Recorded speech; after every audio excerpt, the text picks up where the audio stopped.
We're going to try to do this in 3 minutes. Make it a short instead of a long video. So we'll see how well we do. I did a video the other night, didn't post it yet, so I'm going to randomly post them. But this is yesterday's reading, and it's from Matthew chapter 16. And this is Jesus with the Pharisees and then later with his disciples.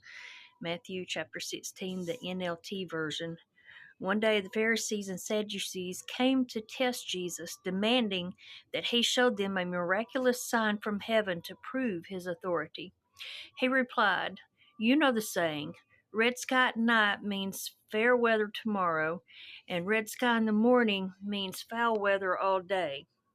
Let's see if I can prop my elbow. There we go. You know how to interpret the weather signs in the sky, but you don't know how to interpret the signs of the times. Only an evil, adulterous generation would demand a miraculous sign, but the only sign I will give them is the sign of the prophet Jonah. Then Jesus left them and went away. Later, after they crossed to the other side of the lake, the disciples discovered they had forgotten to bring any bread. "Watch out," Jesus warned them. "Beware of the yeast of the Pharisees and Sadducees." At this, they began to argue with each other because they hadn't brought any bread. Jesus knew what they were saying, so he said, "You have so little faith. Why are you arguing with each other about having no bread? Don't you understand even yet? Don't you remember the 5,000 I fed with the 5 loaves and the baskets of leftovers you picked up? Or the 4,000 I fed with 7 loaves and the large baskets of leftovers you picked up? Why can't you understand that I'm not talking about bread?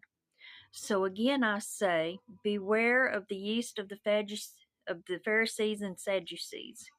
Then at last they understood that he wasn't speaking about the yeast and bread, but about the deceptive teaching of the Pharisees and Sadducees.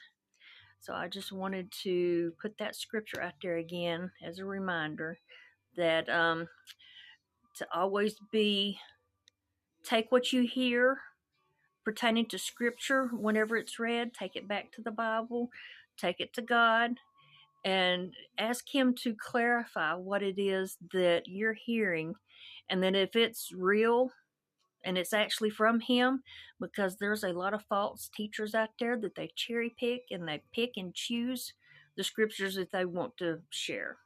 Y'all have a good one. Talk to you later.